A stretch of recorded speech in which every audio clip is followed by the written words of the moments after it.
Hello, good morning students. My self Shamsher PhD maths.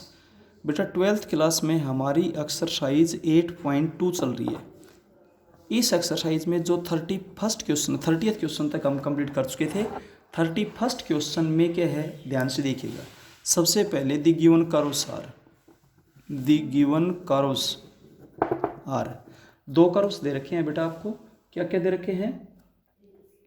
X square plus y square minus 4x minus 1 is equals to 0। दूसरा curve आपके पास दे रखे है x square plus y square minus 2y minus 9 is equals to 0।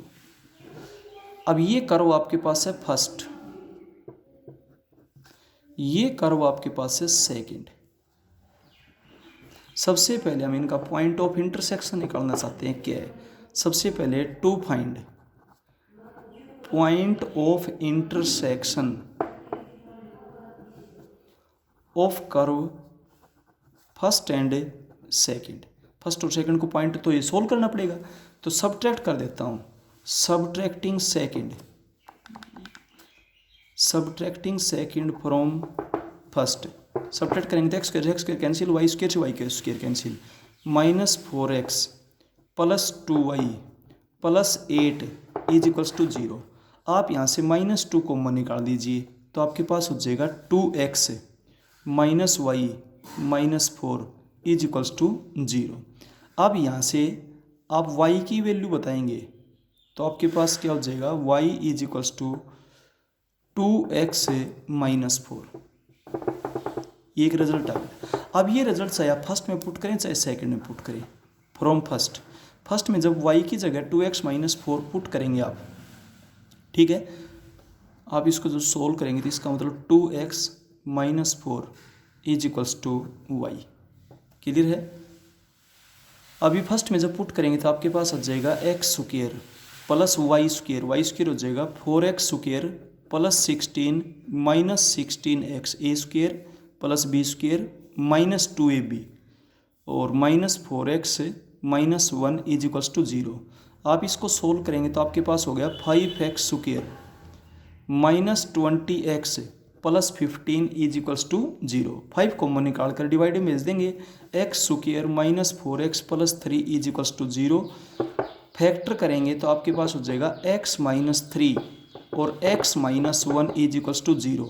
तो इसका मतलब x की वैल्यू 1 और 3 आ गई। This implies that if x is equals to 1 तो y की वैल्यू कितनी आ जाएगी, थर्ड से बता रहे हैं यहाँ से। अगर x की वैल्यू आप 1 पुट करते हैं तो y की वैल्यू आपके पास माइनस 2 आ जाएगी। तो पॉइंट आपके पास आ गया 1 माइनस 2। इसके बाद if x is equals to 3, अगर x की वैल्यू आप 3 पुट करते हैं तो y की वैल्यू आपके पास 2 आ जाएगी। यानी कि ये पॉइंट आपके पास आ गया 3 2। इसका मतलब ये हुआ कि ये दो कर्व्स दो पॉइंट्स पे काटते हैं, एक ए पॉइंट और दूसरा क्या है, बी पॉइंट। ए पॉइंट आपके पास है 1 माइनस 2 और बी पॉइंट आपके पास है 3 2। दो पॉइंट्स पर काटते हैं। क्लियर हो गया? ठीक है। और ये वैल्यू आपने कहाँ से बताई? फ्रॉम थर्ड के अंदर आपने x की वैल्यू पुट कर दी, y की वैल्यू आ गई आपके पास। अब हम डेरिवेटिव करते हैं, क्योंकि यहाँ से जो एंगल वही होगा दो कर्व्स के बीच में, जो दो टेंजेंट्स के बीच में होगा। तो सबसे पहले differentiating first both sides with respect to x। तो y का डेरिवेटिव आपके पास फर्स्ट में जब मैं डेरिवेटिव करता हूँ तो एक्स स्क्वायर का हो जाएगा 2x, वाई स्क्वायर का हो जाएगा 2y into d y upon d x, minus 4x का हो जाएगा 4, 1 का हो जाएगा 0 और इज इक्वल टू 0। आप यहाँ से 2y d y upon d x की वैल्यू निकालेंगे तो 4 माइनस 2x होगी, ये डिवीजन में आ जाएगा। तो d y upon d x की वैल्यू आपके पास हो जाएगी 2 minus x divided by y. अब इसकी वैल्यू पहले बी पॉइंट को छोड़ दीजिए, आप ए पर चलते हैं। एट ए पॉइंट आपके पास है 1 minus 2 d y upon d x आपके पास हो गया 2 minus 1 upon minus 2 minus 1 upon 2। इसको m1 का नाम डाल दो। क्या आ गया ये slope of tangent to curve first at point A point के ऊपर। क्लियर है। इसके बाद डिफरेंशिएटिंग सेकंड बोथ साइड से with respect to x. Second में जब आप डेरिवेटिव करेंगे तो आपके पास डेरिवेटिव बन जाएगा 2x plus 2y into d y upon d x minus 2 into d y upon d x is equals to 0। अब d y upon d x की टर्म आप यहाँ रखिए 2y minus 1 into d y upon d x is equals to minus 2x। अब आप इसे divide करेंगे तो d y upon d x की वैल्यू आपके पास हो जाएगी 2x 2y माइनस 2 है ये 2y माइनस 2। क्लियर है। Is equals minus 2x। तो आपके पास हो जाएगा d y upon d x x upon 1 minus y. Clear है। माइनस 2 कॉमन लेकर कैंसिल कर दिया गया है। अब at x is at A point आपके पास है 1 minus 2 d y upon d x आपके पास हो जाएगा एक्स की वैल्यू 1 और वाई की वैल्यू माइनस 2। तो आपके पास 1/3 आ गया। इसको m2 का नाम देते हैं। क्या हुआ ये slope of tangent to curve second at point A point पर सेकंड कर्व के लिए। ठीक है। अब इनके बीच में एंगल थीटा मान लेते हैं। Let theta be the angle between curve first and second at point A point पर। देन तो आपने ये प्लस होने पर रखा है। बस इतनी बात ध्यान नहीं रखिए कि दो कर्व्स के बीच में एंगल उतना ही होता है जितना उनकी टेंजेंट्स के बीच में होता है। टेंजेंट्स क्या होते हैं लाइनें, और दो लाइनों के बीच में जब एंगल थीटा होता है तो ये चीज़ आप प्लस 1 में पढ़ चुके हो। उनके बीच में एंगल बताने का तरीका टेंजेंट थीटा क्या होता है m1 minus m2 upon 1 plus m1 m2 ऐसा होता है। m1 आपके पास है -1/2 माइनस m2 आपके पास है 1/3 1 plus m1 into m2 m1 आपके पास है -1/2 और ये है 1/3। सोल्व करेंगे तो एलसीएम 6 एलसीएम से एलसीएम कट जाएगा -3 - 2 यहाँ पर आपके पास हो जाएगा 6 - 1। तो आपके पास हुआ -5/5 का मॉडुलस -1 का मॉडुलस इज इक्वल टू 1 और 1 को आप टेंजेंट π/4 कह देंगे। तो इसका मतलब जो थीटा है वो आपके पास क्या हो जाएगा π/4। सिमिलरली एट पॉइंट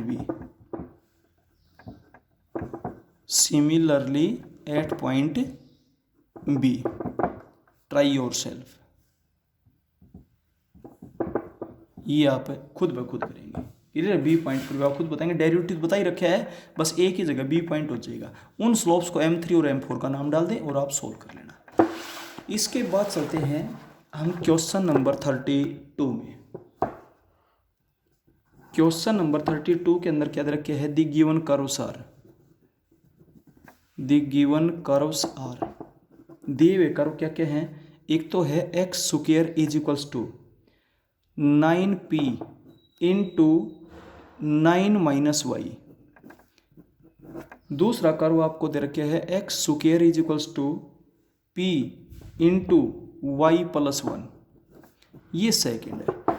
ये कर्व फर्स्ट हो गया, ये कर्व सेकंड हो गया। सबसे पहले ये जहाँ पर काट रहे हैं उस पॉइंट को निकालना चाहते हैं हम सबसे पहले। जब भी इस टाइप का क्वेश्चन हो कि दो कर्व जहाँ पर काटते हैं वहाँ पर एंगल बताइए, या एंगल देकर किसी स्केलर की वैल्यू पूछे के की एम की, तो बिल्कुल सेम इसी पैटर्न से होगा। बस एक बात ध्यान रखें कि दो कर्व्स के बीच में एंगल उतना ही होता है जितना उनकी टेंजेंट्स के बीच में होता है। और टेंजेंट्स क्या होती है लाइनें, और दो लाइनों के बीच में एंगल निकालना आपको प्लस 1 में बताया गया था। उन लाइनों का आपको स्लोप मालूम होना चाहिए और फिर टेंजेंट थीटा का फॉर्मूला लगा देंगे m1 - m2 upon 1 plus m1 m2। और रही बात टेंजेंट का स्लोप, डेरिवेटिव टेंजेंट का स्लोप ही होता है। लेकिन सबसे पहले ये पॉइंट बताए जहाँ पर काट रहे हैं। To find point of intersection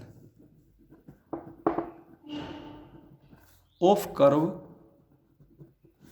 first and second. x² की वैल्यू x² की 9p into 9 minus y is equals to p into y plus 1। P से पी कैंसिल हो जाएगी। अब आप इसको अंदर मल्टीप्लाई करेंगे तो आपके पास हो जाएगा 81 minus 9y is equals to y plus 1। अब आप इस 9y को इधर ले आएंगे तो 10y इज इक्वल्स टू 80 और y इज इक्वल्स टू आपके पास हो जाएगा 8। क्लियर है। If y is equals to 8 तो आप कौन से में पुट कर दें, फ्रॉम सेकेंड में जब आप चलेंगे तो आपके पास एक्स स्क्वायर की वैल्यू y की जगह 8 पुट करेंगे तो 9p हो जाएगा। y की वैल्यू जब आप 8 यहाँ पर पुट करेंगे 10y is equals to 80, y is equal to 8, बिल्कुल सही है। और y की वैल्यू जब आप 8 यहाँ पर पुट करेंगे तो 9p हो जाएगा आपके पास। ठीक है। और x की वैल्यू आपके पास आ जाएगी 3√p। ठीक है। तो ये पॉइंट आपके पास आ गया 3√p 8, ये ए पॉइंट आ गया। ठीक है। इसके बाद डिफरेंशिएट कीजिए। डिफरेंशिएटिंग फर्स्ट बोथ साइड से with respect to x, x square का हो जाएगा 2x is equals to 9p as एक ऑप्शन है, 9 का 0 हो गया और y का dy अपॉन dx हो गया।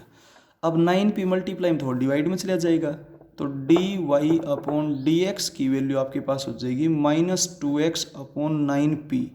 अब इसकी ए पॉइंट पर वैल्यू बता देंगे। At A point 3√p 8 dy upon dx आपके पास हो जाएगा -2 और x आपके पास है 3√p डिवाइडेड बाई 9p। अब आप इसको सोल्व करेंगे तो ये ऊपर 3 से 3 कैंसिल हो जाएगा, 3 1 जा 3, 3 3 जा 9, तो -2 और ये डिवाइडेड बाई 3√p हो जाएगा। ठीक है। इसको m1 का नाम डालते हैं। क्या आ गया ये आ गया slope of a tangent to curve first at point a. इसके बाद डिफरेंशिएटिंग सेकेंड बोथ साइड से विद रिस्पेक्ट टू एक्स। तो आप जब सेकंड का डेरिवेटिव एक्स के रिस्पेक्ट में करेंगे तो एक्स स्क्वायर का तो हो जाएगा 2x, p एज एक ऑप्शेंट है और y का हो जाएगा dy अपॉन dx। तो dy अपॉन dx आपके पास हुआ 2x अपॉन p। अब इसकी भी ए पॉइंट पर वैल्यू बताएंगे। एट ए पॉइंट आपके पास है 3√p, 8, तो dy अपॉन dx आपके पास हो जाएगा 2x, x आपके पास है 3√p डिवाइडेड बाई क्या है p। अब सोल्व करेंगे तो ये तो हो जाएगा 6 और ये हो जाएगा डिवाइडेड बाई √p। इसको m2 का नाम डाल देते हैं। क्या आ गया ये आपके पास आ गया slope of tangent to curve second at point A point के ऊपर। क्लियर है। ठीक है। इसके बाद अब इसने कहा है कि ये दोनों कर्व्स परपेंडिकुलर हैं तो p की वैल्यू क्या होगी। If these curves are perpendicular to each other, अगर ये एक दूसरे के साथ परपेंडिकुलर हैं तो इसका मतलब m1 और m2 का प्रोडक्ट कितना होना चाहिए, -1। तो m1 तो आपके पास है -2 अपॉन 3√p और m2 आपके पास है 6 upon √p is equals to -1। Minus से माइनस कैंसिल होगी। ये आपके पास हो जाएगा 12, 3 से इसको कैंसिल कर दें तो आपके पास क्या आ जाएगा 4 upon p is equals to 1 को 1/1। तो इट मीन्स p की वैल्यू आपके पास बेटा 4 आ जाएगी। ये आपके पास आंसर है। क्लियर है। p की वैल्यू आपसे पूछी गई थी। ये कहा था कि अगर ये दोनों कर्व परपेंडिकुलर हैं और अगर दोनों कर्व परपेंडिकुलर हैं तो इन यहाँ से जो टेंजेंट आप ड्रा करेंगे, एक तो सेकंड कर्व की और एक फर्स्ट कर्व की जो टेंजेंट ड्रा करेंगे, वो टेंजेंट भी आपस में क्या होंगी, परपेंडिकुलर होंगी। क्लियर है? तो इस बात का ध्यान रखें कि दो कर्व्स के बीच में जितना एंगल होता है उतना ही एंगल उनकी टेंजेंट्स के बीच में होता है। और टेंजेंट्स क्या होती है, लाइनें, और लाइनों का स्लोप मालूम होना चाहिए। तो टेंजेंट का स्लोप तो आप निकाल ही सकते हो, डेरिवेटिव तो क्या होता है, स्लोप ऑफ टेंजेंट होता है। तो इस तरीके से बेटा ये एक्सरसाइज आपकी कंप्लीट होती है। अब हम इससे अगली एक्सरसाइज में पहुंचते हैं। Exercise 8.3, exercise 8.3। एक्सरसाइज 8.3 में बेटा मेन टॉपिक है increasing and decreasing functions. Main topic क्या है आपके पास है, increasing and decreasing functions. Main topic ये कि दिया हुआ फंक्शन इंक्रीज कर रहा है या डिक्रीज कर रहा है। तो ये बताने के लिए बेटा दो चीजें होती है आपके पास। If y is equals to f x, कोई भी एक फंक्शन है, is a function of x, ये कोई भी एक फंक्शन है बेटा x के अंदर in open interval a b, in open interval a b. Clear हो गया? अब देखिएगा, ये आपके पास है एक्स एक्सिस, ये आपके पास है बेटा वाई एक्सिस। क्लियर हो गया? यहां पर हमने एक पॉइंट ए ले लिया, यहां पर हमने एक पॉइंट बी ले लिया। क्लियर हो गया? अब ए से और बी तक बेटा अगर आप यूं बोलते हैं, यहां पर एक कोई भी पॉइंट जैसे x1 है, यहां पर कोई भी पॉइंट x2 है। अब a के ऊपर फंक्शन की वैल्यू ये है, ये रही। x1 पर फंक्शन की वैल्यू ये रही, x2 पर फंक्शन की वैल्यू इतनी ही रही जितनी थी, और b पर इसकी वैल्यू फिर से बढ़ गई। यानी कि a पर फंक्शन की वैल्यू थी, वहाँ से बढ़ी हुई, फिर उतनी रही, फिर बढ़ गई। इसको बेटा बोलते हैं इंक्रीजिंग फंक्शन। क्या बोलते हैं? इंक्रीजिंग फंक्शन बोलते हैं बेटा। ये a था और यहाँ पर b है, यानी कि जो इंटरवल था ना a से b तक, तो ज्यों ये x बढ़ता है तो त्यों ही x की वैल्यू या तो इंक्रीज हो या फिर बेटा कांस्टेंट रहे, उसको हम इंक्रीजिंग फंक्शन बोलते हैं। क्लियर हो गया होगा? तो उस फंक्शन को हम क्या बोलते हैं? इंक्रीजिंग फंक्शन बोलते हैं। If y increases, x has increases in the interval this, then y is called increasing function.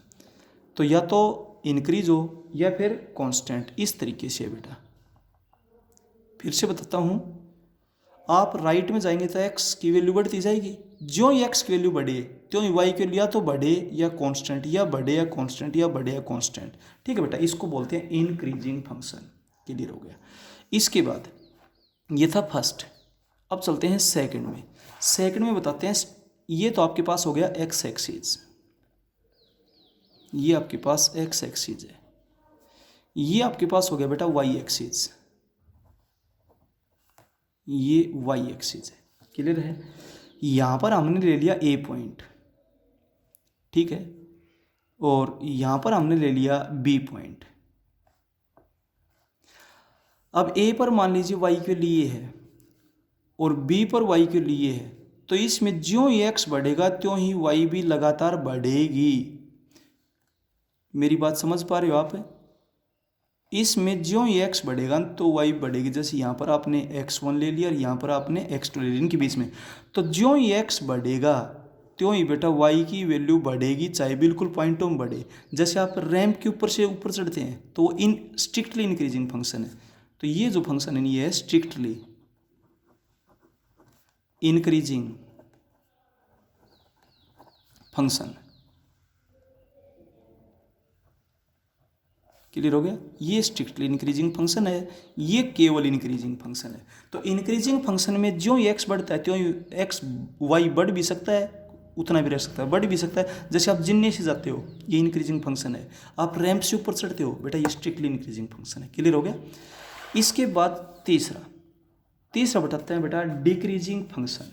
Clear है, डिक्रीजिंग फंक्शन है। और जो x1 x2 आप इनके बीच में ले रहे हो तो सीधी सी बात है a x1 छोटा है, x1 x2 छोटा है, b इससे छोटा है। क्लियर हो गया, ठीक है। अब डिक्रीजिंग फंक्शन में क्या होता है, देखिए ये आपके पास है x एक्सिस, ये हमने x एक्सिस ले लिया, ये हमने बेटा y एक्सिस ले लिया। क्लियर है, यहाँ पर हमने a ले लिया, यहाँ पर हमने b ले लिया, इनके बीच में ये हमने x1 लिया और ये हमने x2 लिया। सपोज कीजिए a पर y की वैल्यू यहाँ है, ठीक है। तो जो ये x बढ़ेगा, राइट में जाओगे तो x तो बढ़ेगा, तो y की वैल्यू बेटा या तो डिक्रीज होगी